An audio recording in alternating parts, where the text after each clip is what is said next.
Hello and welcome to the Dude 2 podcast that talks about essentially anything with a circuit board, a set of wheels, and much, much more. We got a couple vehicle-related things on our list today to cover. First of which is going to be a article here from Hot Cars. They covered a list here that says these are the worst American cars ever made. We even got things from the Ford Pinto that would randomly burst into flames. The Gremlin, we've got the Edsel, we've got a couple other things. Jackson, you were the one that discovered this site. You wanna? Oh, they even have the SSR on here. Yeah, I know. That's what I was just talking about before we started the show. Oh my um, God, I forgot how bad the SSR looks. yeah, the thing is fugly. Anyways, so the Chevrolet SSR is I don't know how to describe it really well. Imagine a Silverado and a Prowler got together and had a baby, and that's kind of what this car looks like. It's basically a hot rod truck, but the kicker is it never had a hot rod engine, so I don't think it sold well because I never put a V8 in it. It's got the Vet V6 in it. Yeah. They actually said here. It says here, Chevy was looking to build a sort of modern hot rod. Therefore, it used an SUV platform and placed the Corvette V6 in it. I didn't even know Corvette made a V6. It's like Chevy's retarded edition of the El Camino. Yeah, that's exactly what it's like, actually. I honestly don't have words to describe it. It's that bad. It is an ugly, it is a terrible car, and I've actually seen a couple of these in the wild, and they don't age well. They do not age well. And not to mention also the price was far hotter than $45,000 for something that looked like this. Yeah. Well, it actually says here that it did say north of 45. But it says here that they manufactured 24,000 units and they were only able to move 9,000 of them. That is a huge amount of units just sitting on lots that were never even sold. What happened to them? Do we know? Scrapped? I'm sure they had to be. The new car, even if it doesn't sell, won't go to scrap. They'll probably sell it as a markdown, or I don't know, but I don't know what happens to new cars that don't sell on the lot. I'm curious, to be honest with you, but I'm sure they get serious markdowns. Is it safe to say that this honestly looks like a Fiat 300 or 500 had a butt job done to it? Yeah, I can kind of see the resemblance. Moving on. We got the Ford Edsel, which is number 9. And actually, I know a lot of people think that this car is ugly. I actually think it kind of looks good, but I do know that this car was a huge flop because, Ford overhyped this car by a lot. And it says here, the company spent over $400 million for the development and marketing of this car in 1958. $400 million. Oh my gosh. I'll tell you what, I'm actually going to look up inflation. Let me figure out what that is for inflation in today's money. Hold up. Give me just a second. But this car, and actually,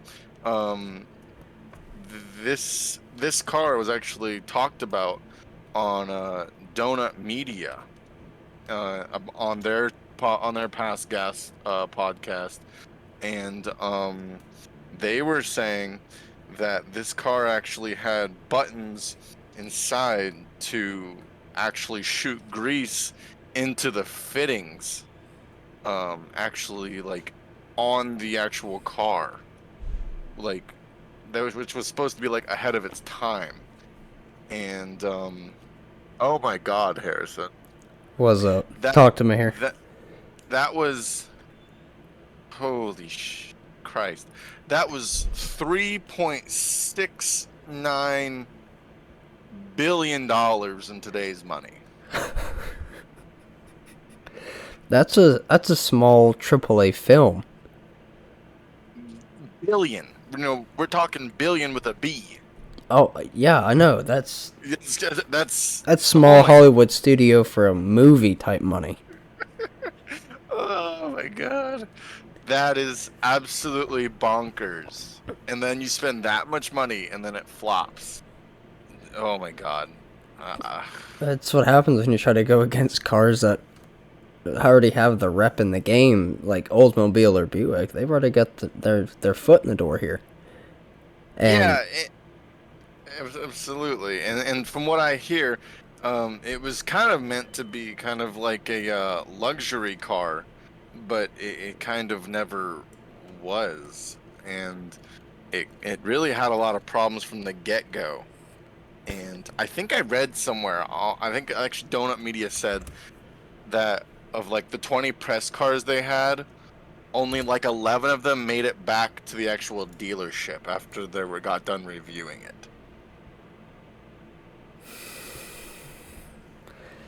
interesting. On to number 8, actually. We have, like I said before in the intro, the AMC Gremlin. I actually know a couple people here locally that actually, these were their first cars. My pastor, actually, this was his first vehicle. It was the lime green one, like you see here on the screen.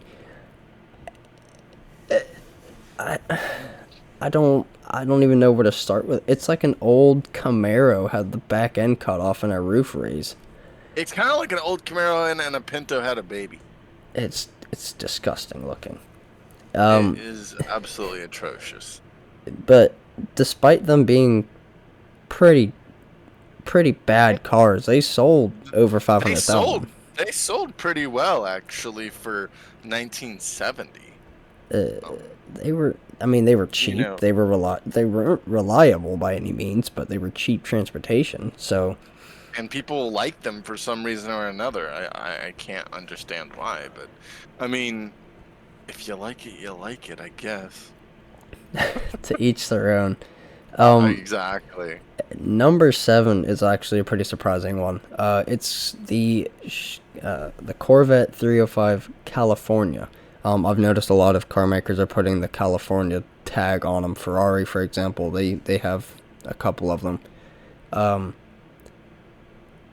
Doesn't really seem. This article doesn't seem to tell me. Oh, it does. Yes, it does. It was a 5-liter V8, a measly 180 horsepower, which I know other. Oh my god. I know other cars with a V8 that have a lot more power than that. It only came with the automatic in order to pass emissions control. Oh my god. And it was after the federal requirements on emissions and gas consumption, after the oil crisis in 1973. So they basically had to dial down this V8 in order to meet emissions. And such a stupid move. Such a stupid move. It's like, why? Okay, if you're gonna do that, you and I both know that this 5-liter V8 probably still, regardless of if it was hauling butt or not, still probably drank some fuel. Oh yeah. And if Chevy would have just said, you know what, we're gonna put a big 4-cylinder in it or a big V6, that probably would have lived better for the car, considering it probably would have had a better chance of passing emissions, less detuned, and it probably would have quite a bit better gas mileage than this thing does. Probably a little bit more power than 180. I mean, yeah. I know this is later on in the future, but my 3.5 V6 makes 270. Yeah, that's like, Jesus Christ, that's terrible. That's terrible. One more thing to note real quick. It seems, I don't remember if all the Corvettes of this era had them, but they're kind of going with a Firebird look here with the T-top. Well, I didn't even know that this edition of the Corvette even existed. Until just now. Yeah. Number 6, actually, I had this as a Hot Wheels car back when I was little, and I don't know where that car went. It was cool. It was interesting. Except for you see one in real life. It's the Plymouth Prowler. You know, I told you there's a YouTuber that I follow called Hoovy's Garage, and he has one of these things, and he bought it, and he did a pulley swap on the back end of this thing because it's got some sort of transaxle in it or some crazy crap like that. I don't quite know the exact details to it, but he's done a pulley swap on it, and I want to say he supercharged it. I can't remember if that's correct or not, but it actually gets pretty well with the pulley swap in the rear diff and some other bits and bobs here and there. He's turned. He said it's woken the car up quite a lot, but almost probably nobody did that. It's kind of a today thing. Yeah. I mean, even with a 5-year production, they sold only over 11,000 units, which I'm kind of is... surprised that this thing was never offered with a V8.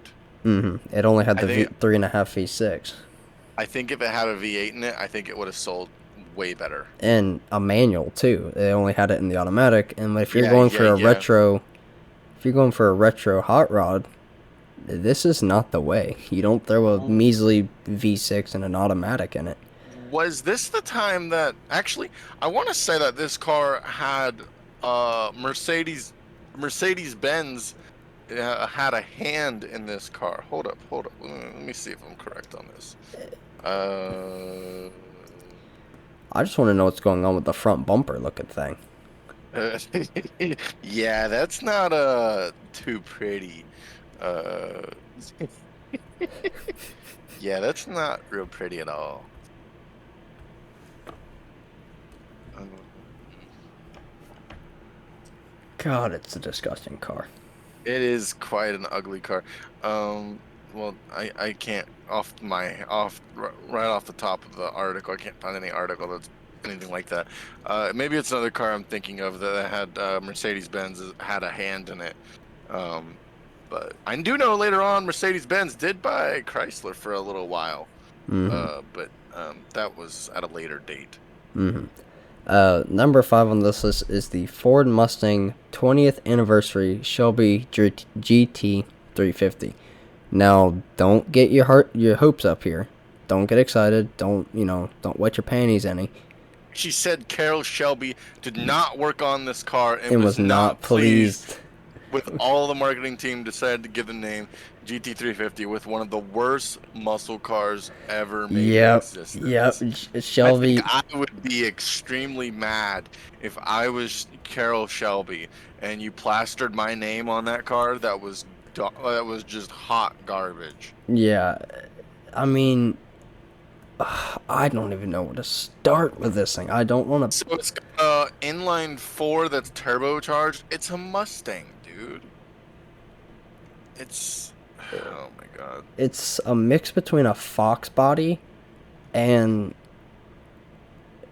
I don't even know. Like an El Camino. It's got the El Camino grill, the El Camino headlights, but the Fox body styling. Yeah, this thing's pretty nasty looking. Yeah, I don't like the way this looks at all. This is something that you would see on Top Gear as the backup car from the producers back when they recorded with BBC. Oh, this is what you would see. And it's a convertible. You can get it in the convertible. The top one looks to be a hardtop, so at least we know they sold both. Yeah, so, I'm good.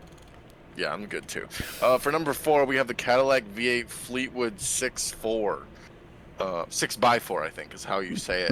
It's a 6.4 V8. No, it's decided 6-4 with a V8.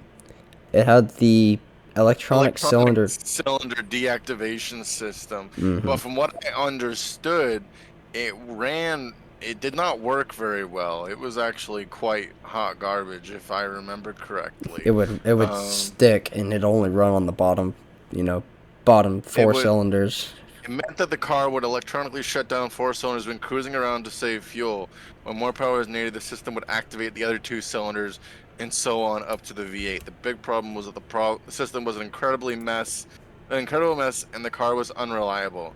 Most of the time, Cadillac was stuck in the lower mode and ran on only 4 cylinders, or it would stall out of nowhere. Honestly,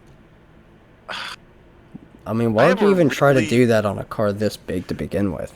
I don't understand, and I don't quite get it either, because I have a hard time after seeing these types of cars and seeing what Cadillac did with the North Star in later years.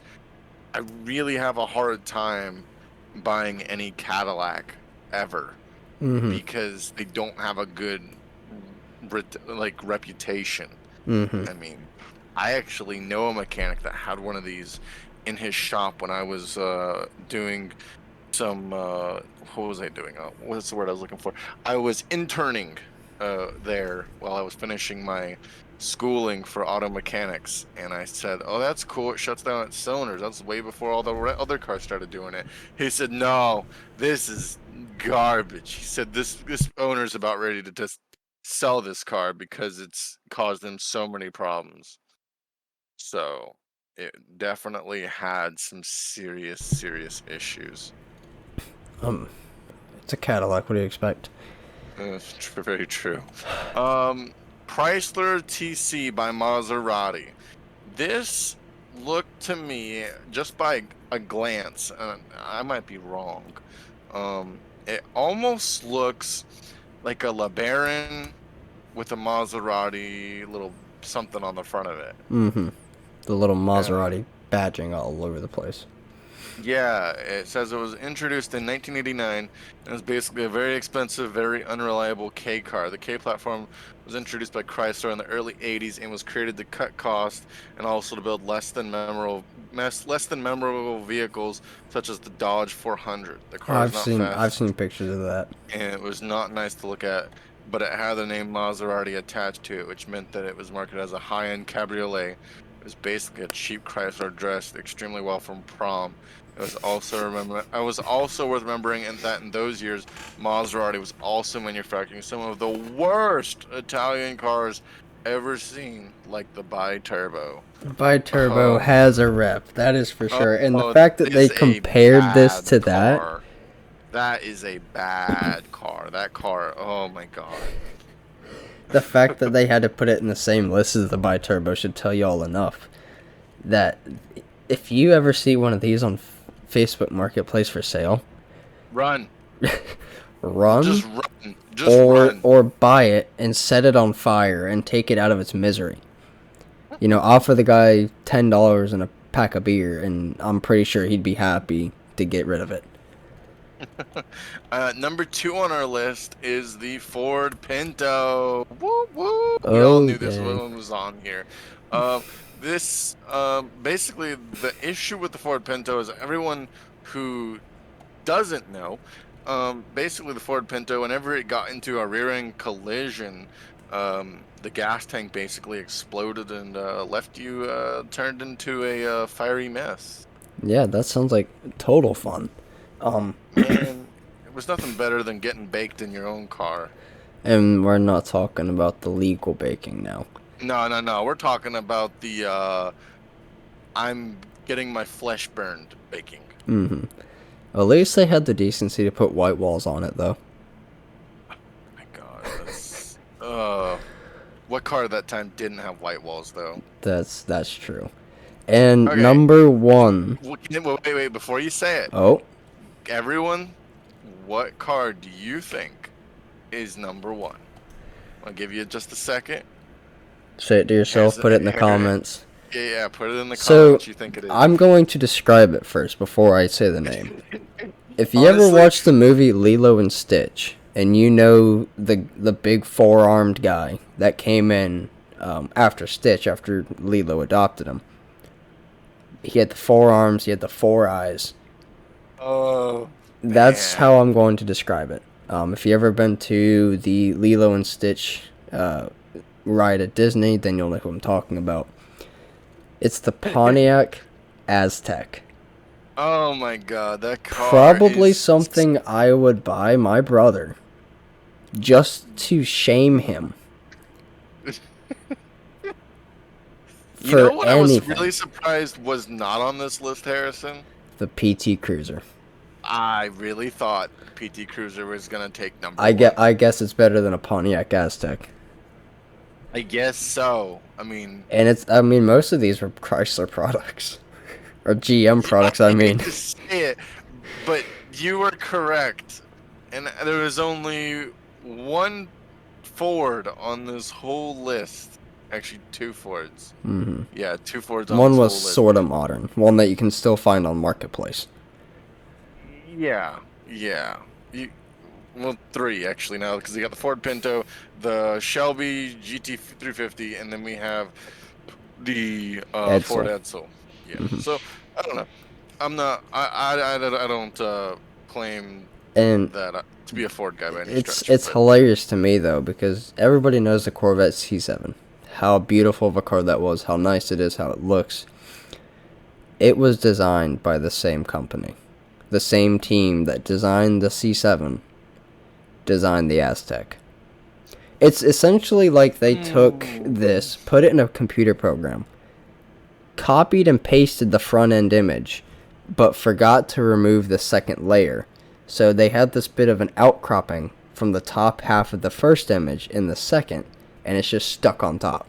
And they just said, oh yeah, it looks good. Threw it through their CAD program. Printed out the front end. They said, huh, that's an issue. And they said, well, it's already printed. Might as well go with it now.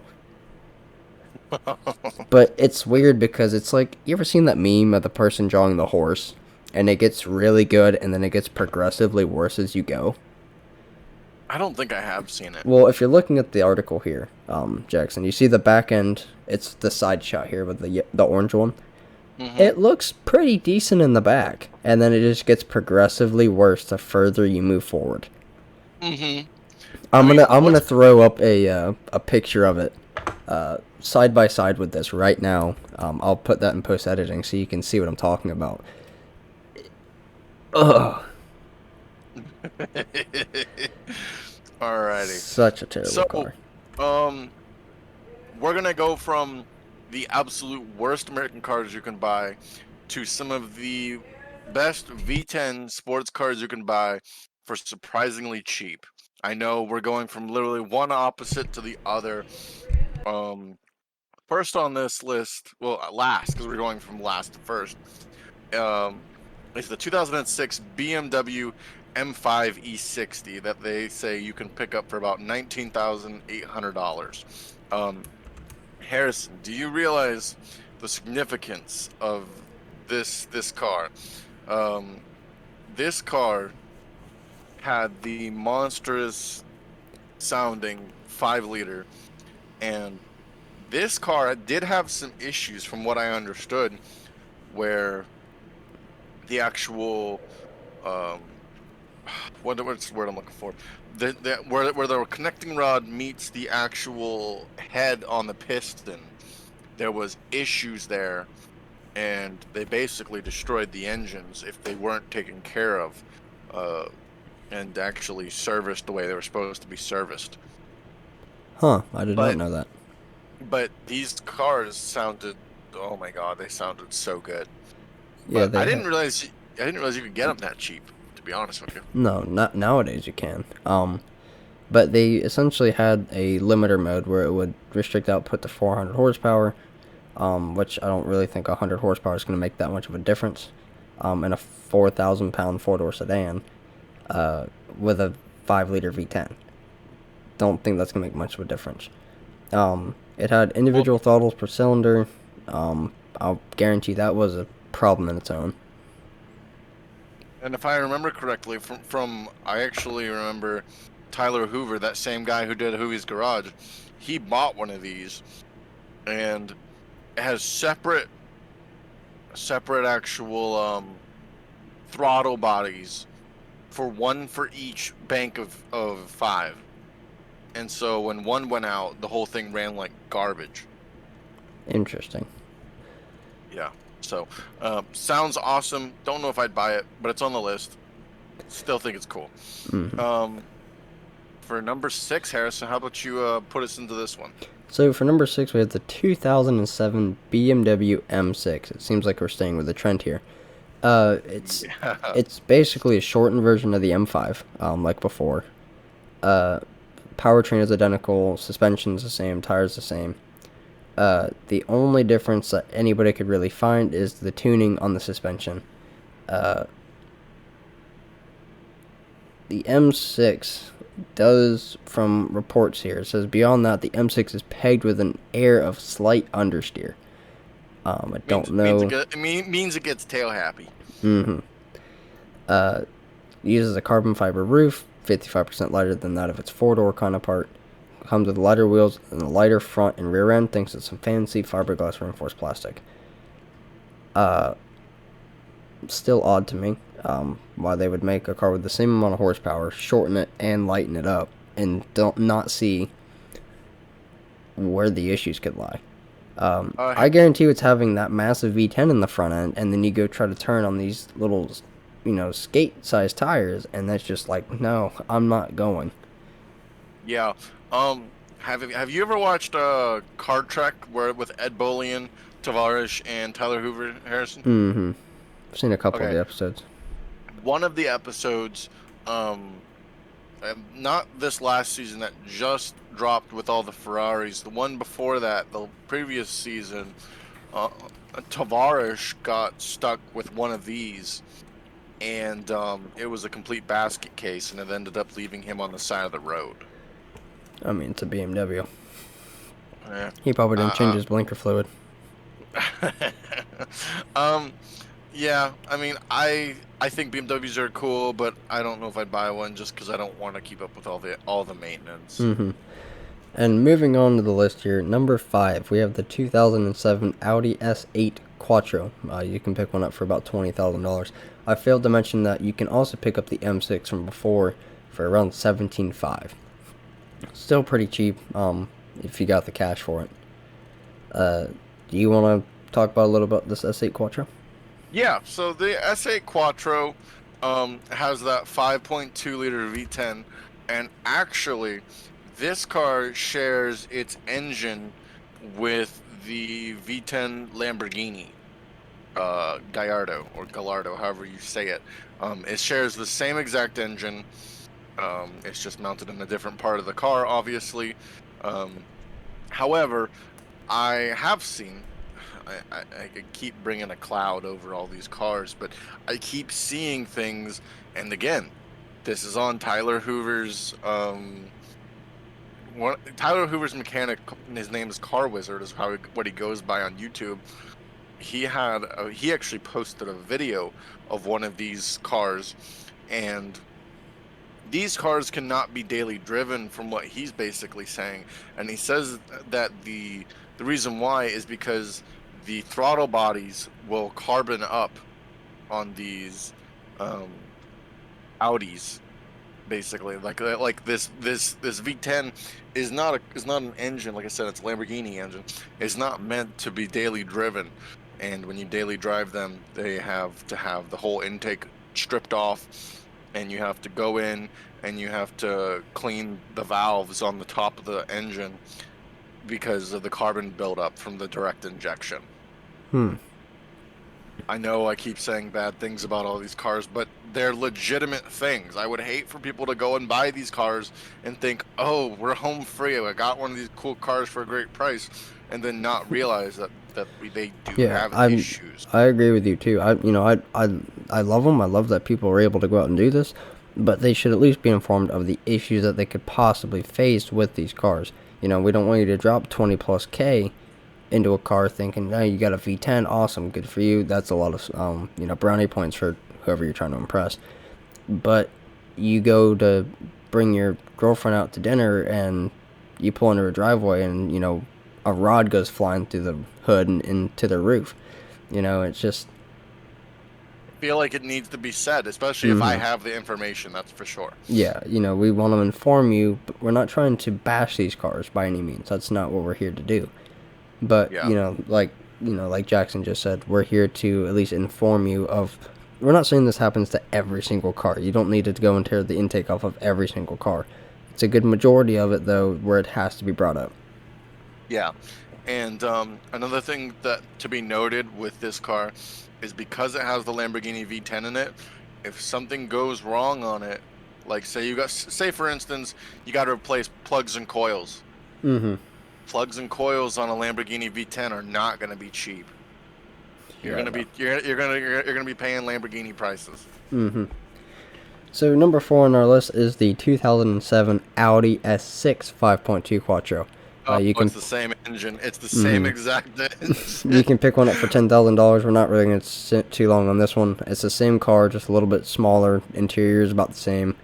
It's a little bit smaller car. Still got the same engine. It's a little bit lighter. It's a little bit cheaper. So there's really not much to talk about this one. The only thing I would say about this car is the S8 opposed to this one. I personally like this one better because the S8 has air suspension, and if you have a leak in the air suspension, that will leave your car sitting on the ground.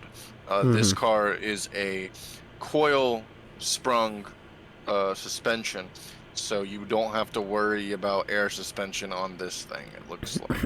Yep. Number 3 is personally one of my favorite cars that it's my dream car to get. It's a 2011, not particularly this year. It's a 2011 Audi R8 5.2 Quattro. You can pick one up for about $77,000. A lot of people know them as the Iron Man car. Robert Downey Jr. drove one in the Iron Man series. I believe from what I've read, that's actually his personal R8 that he drives in those movies. I have no clue. I've noticed quite a trend here, Harrison. Have you noticed quite the Yes, same trend? we swung away from BMW and we hit the ball over into Audi's batting cage here. Well, And what they're I all mean sporting the same is engine. exactly what They're I was sporting about the to same say. engine. The only difference is the styling and the lengths. However, the R8 has a lot more powerful version of the 5.2. It's still the same engine as in the Gallardo. Still produces 525 horsepower.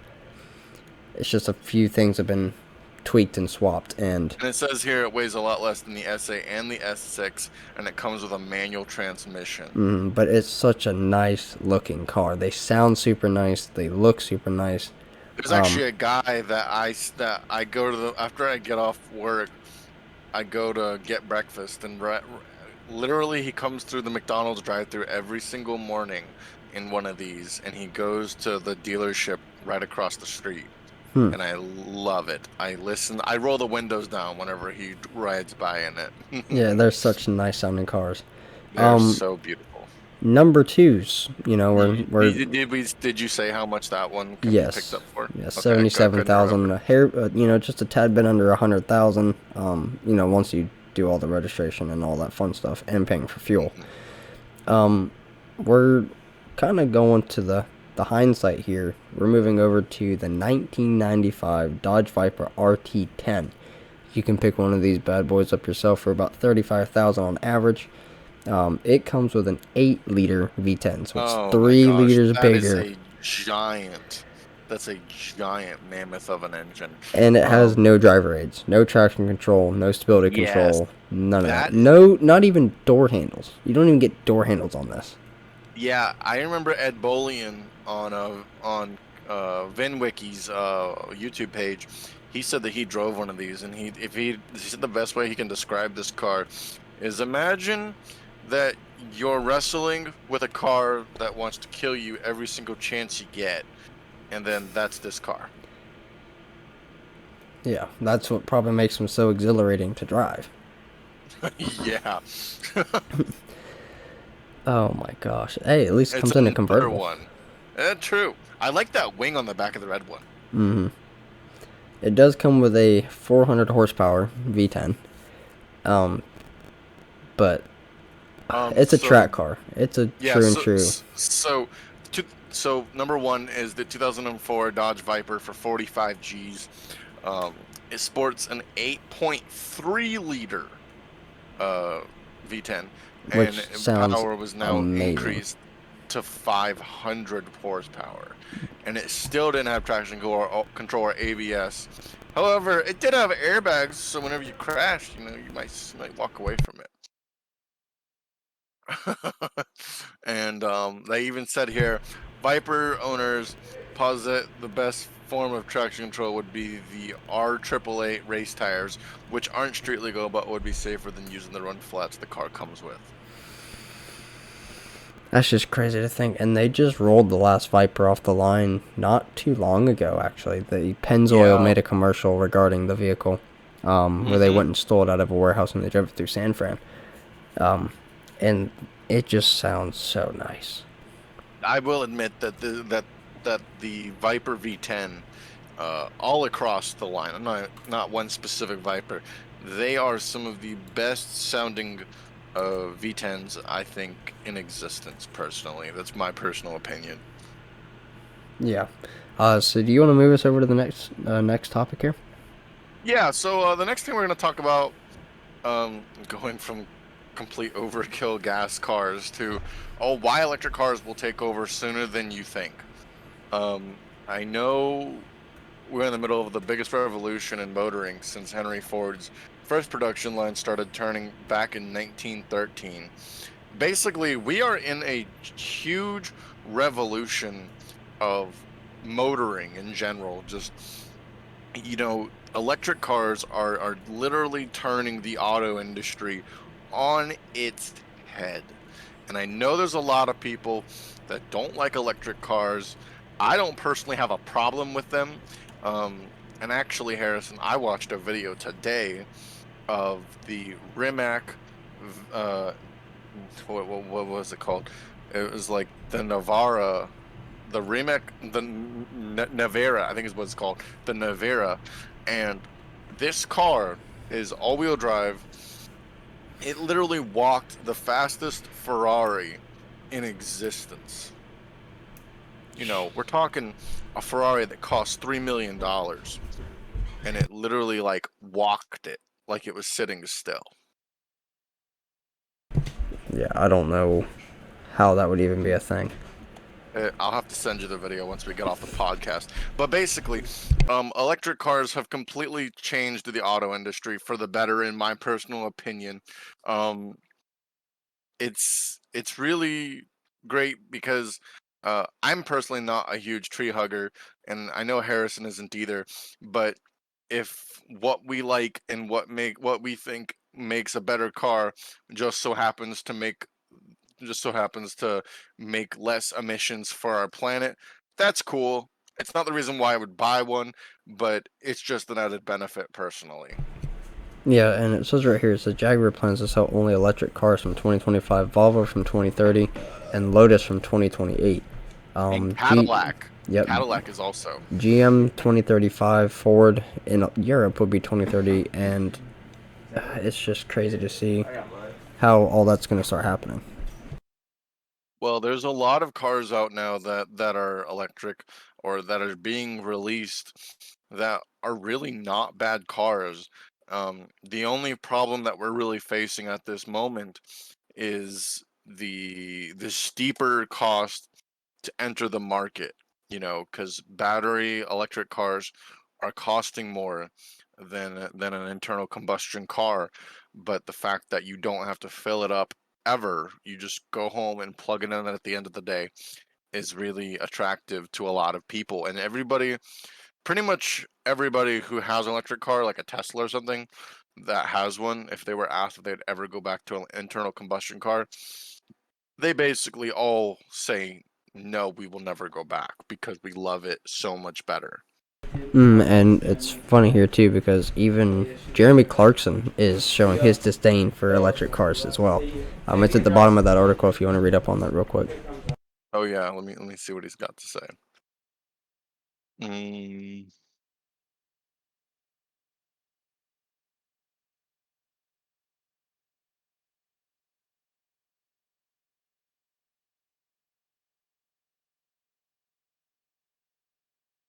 wow.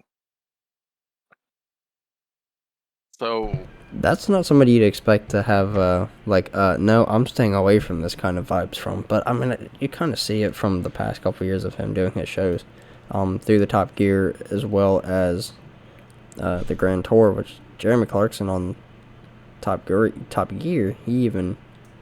they built an electric car. It was using deep cycle batteries and aluminum. yeah, you're right. He did. I remember it. I'm trying to remember what the hell it was called, but I can't remember. He It actually had a was like special name for it. I can't remember the name of it either.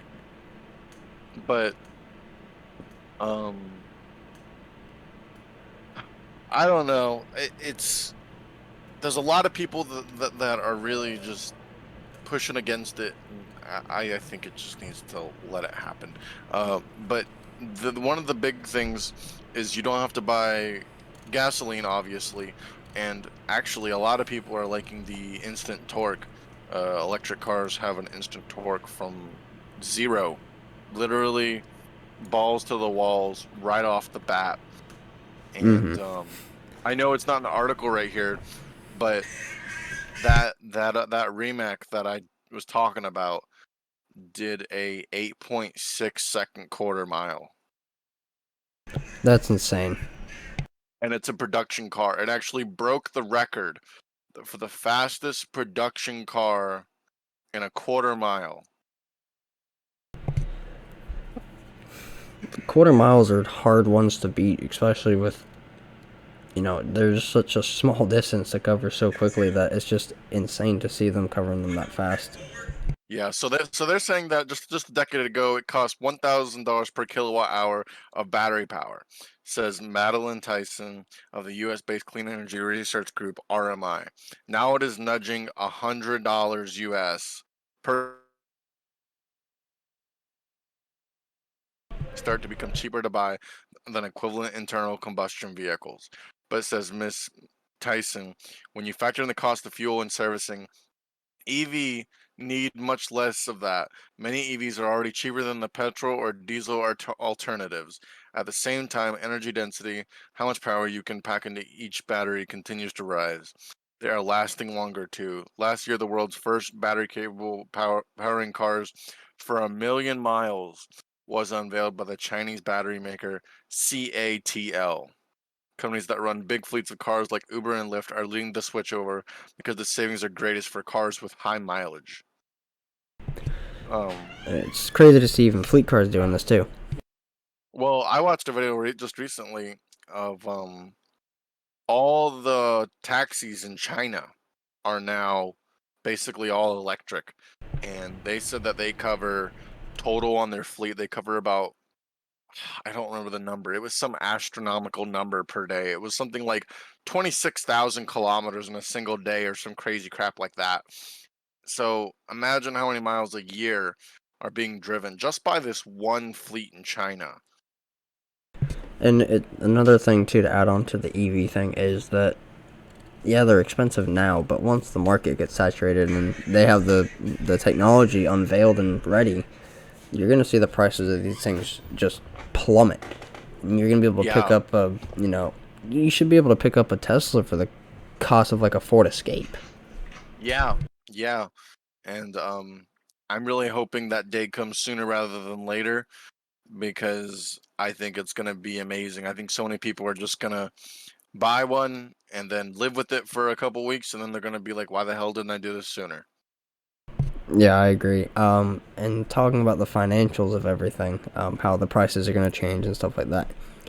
The U.S. Senate just released a panel where they want to raise the EV tax, the tax credit, as high as $12,500, which That is is keep in mind this is huge. sitting at a $7,500 limit, and now they're Yeah, wanting to bump up another $5,000. right. Well, they were saying that on the EV tax credit that if you, for instance, that EV tax credit that is currently out right now, the $7,500 is not good. Is not you can't get that on like Teslas now because they've already used it up. And Mm-hmm. I read into this a little bit, and they were basically saying that this would be indefinite until further notice, and they were saying that basically that would allow Tesla to start giving $12,500 off the price of their cars. Mm-hmm. And And it right now it's sitting at $7,500. And then they'd keep the $7,500 baseline, but they'd slap on another 2,500 if the EV was assembled in the United States, and another 2,500 if it was made at plants represented by a labor union. It also, however, sets a limit on an MSRP of $80,000 for qualifying EVs.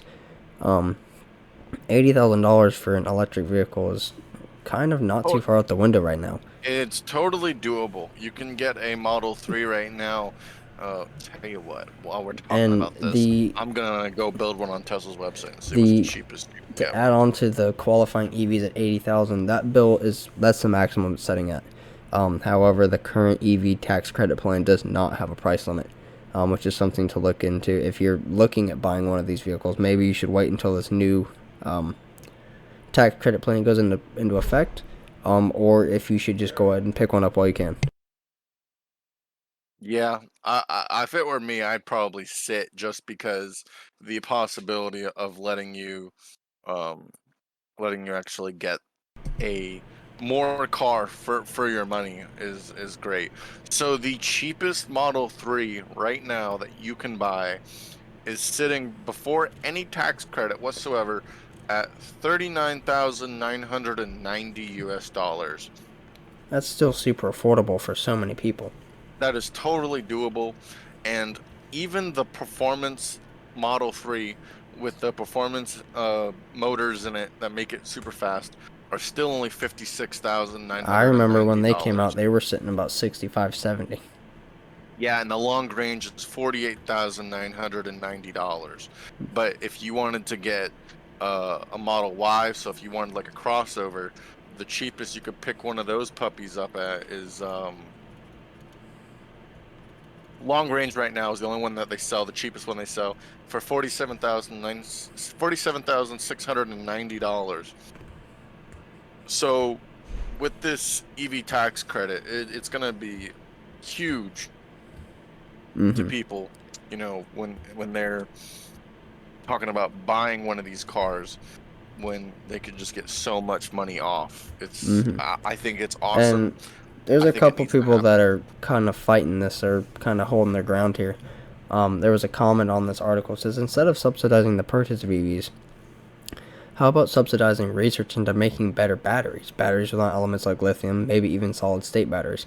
How about using the money for these subsidies for improving the nation's electric grid and for building generating plants that don't use coal? So you got a couple of people that are kind of against this whole tax credit plan.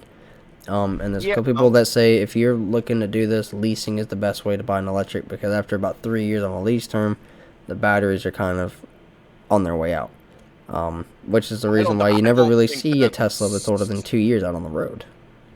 I would beg to differ, Harrison. There is some extremely high mileage Teslas running around that have had little to no work done to them. Don't get me wrong, there are going to be some, but the one of the go-tos with the EVs and the Teslas in general is that, in the long run, it's going to be a cheaper car to own. Mm-hmm. The longer you drive it, the cheaper it's going to become to own. Mm-hmm. It'll start paying for itself at a point. Well, and now that Tesla has these, the cooling down, the liquid cooling down inside their battery packs, the degradation on these battery packs is so minimal at such high miles now that it's not even a blip on the radar. I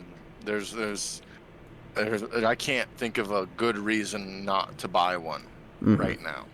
That is how I personally feel about them, and there is plenty of science behind it that shows that they have been reliable in the long run and even at the higher mileage. Mm-hmm. And I have to agree with you. I'm not against them either. I actually like them. My brother Right. wanted to get a Tesla, and I wasn't against them, but I wasn't for it either. I just didn't really know too much about them, and I've done my research now since then. Um, but it's interesting to see where they're gonna go because they're talking about every vehicle you're gonna buy now is gonna be electric or some kind of electric subsidiary, like a hybrid model and stuff like that, which I don't think will be. I mean, they're talking 2028, 2030, et cetera, et cetera. So we Yeah, still got another 10 years or so until this plan will be able to actually start taking shape. right. But And I feel that a lot of, when electric cars really started first coming out with the Nissan Leaf was one of the first electric cars for the masses. and it was great that it came out, but there was a lot of things that they didn't do super well, Mm-hmm. and for instance, they did not have any liquid cooling in their batteries at all, so everything was just left to the open air basically. Mm-hmm. And because of that, they had battery degradation because they could not cool down their batteries during charging. Mm-hmm. Tesla has all of this stuff figured out, and Tesla has the long run set. They know what they're doing, and a lot of a lot of these other car makers are really figuring it out now too. Um, so I think the future of electric cars is extremely bright. Yeah, I have to agree with you on that too. If y'all are interested in these electric car topics, um, and anything else really to see, talking about from the worst cars ever made to V10s that you can buy now, and then swapping, head over heels over to the electric side of things. We're going to be covering this kind of stuff quite a bit coming up here soon, since there's so much more information coming out about this market. If you ever want to hear something in particular covered about these electric vehicles, or anything else car related, you can just simply send an email to us at thedudetube863@gmail.com, or check us out on our website. We have a submission form that you can request in there. And we just, also now have a Facebook. yes, we also do have a Facebook page. It's going to be the same name, the DudeTube. You can look that up right there. You can comment some topics that you want, and a whole bunch of other different ways to get in contact with us. So, Jackson, is there anything else that you want to add on to this before we... If you're listening to us on YouTube, go ahead and subscribe, and we'll keep dishing it out whenever our busy schedules let us film something. And luckily, our good friend Harrison here will get that out to us as soon as possible. And we look forward to having you guys listen in on more episodes. So you guys have a great one, and yeah, have a great day. All right, same here. Thank you for listening in. If you enjoy it, hit the like, subscribe, share it, do all the typical YouTube stuff, or on Facebook, share the post. If you're on the website, share the link, all that fun stuff. So, again, thank you for listening in, and we'll catch y'all in the next one.